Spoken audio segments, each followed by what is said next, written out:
On est de bonne humeur. Ah oui, aujourd'hui nous parlons de la vie, du sourire, de la bénédiction que nous apportons, mais nous avons aussi une grande responsabilité, ne pas détruire.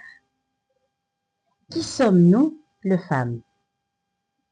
Et pourtant, trop souvent, nous sommes victimes de maltraitance pendant l'accouchement et après. Cela doit cesser en République démocratique du Congo. Il est grand temps de changer nos mentalités. Aux professionnels de santé, nous savons que votre engagement est de nous sauver. Nous vous demandons d'aimer votre travail. Restez professionnel. Traitez chaque patient avec respect. Chaque personne qui vient à l'hôpital cherche un accueil rassurant. Parce que la guérison dépend aussi de l'état d'esprit, de l'environnement. Un environnement toxique peut nuire à tout processus de soins, vous le savez. Rappelons-le, aucune femme enceinte ne fait de caprice pendant l'accouchement. C'est une douleur unique et intense. Et chaque personne réagit différemment. Beaucoup de femmes ont perdu la vie à cause de cette maltraitance. Si le ministère de la Santé menait des enquêtes, la vérité serait catastrophique. Ce problème n'est pas seulement en République démocratique du Congo, mais dans plusieurs pays africains. Malgré les difficultés, rappelez-vous votre serment et votre engagement. Aucune femme ne doit mourir en donnant vie, sauf par la volonté de Dieu. Pas à cause de la maltraitance, s'il vous plaît. Regardez les sages-femmes et les infirmières à l'étranger, et même chez nous en République démocratique du Congo, dans des hôpitaux privés. Elles travaillent parfois aussi sous pression, mais elles restent professionnelles et respectueuses, même adorables. Une seule décision peut changer cette histoire. Aimons ce que nous faisons. Si nous voulons vraiment savoir ce que ça veut dire aimer ce que l'on fait.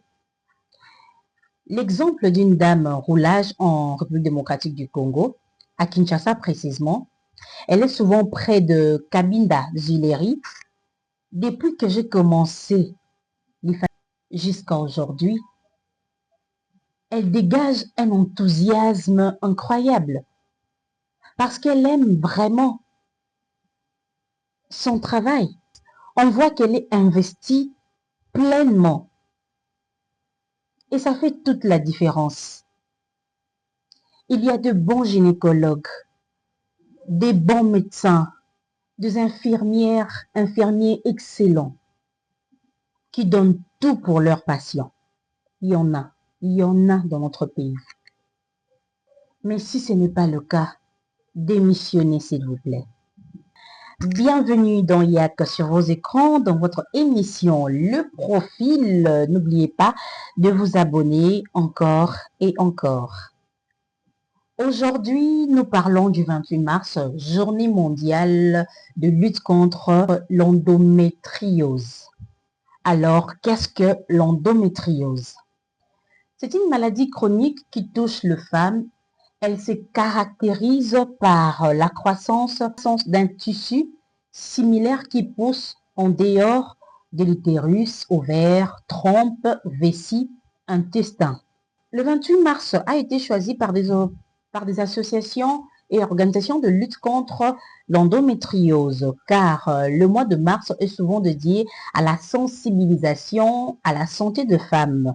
Dans certains pays, on l'appelle endométriosis awareness, mois de sensibilisation contre la maladie. Le symptôme fréquent, règles très douloureuses, douleur dans le bas-ventre, même en dehors de règles, fatigue chronique et difficulté à tomber enceinte dans certains cas. Elle est souvent mal diagnostiquée. Il n'y a pas encore de guérison définitive, mais de traitements existent pour soulager les symptômes. médicaments contre la douleur, traitements hormonaux, parfois chirurgie. Chère dame, avoir souvent de règles douloureuses n'est pas normal. Il faut consulter un médecin.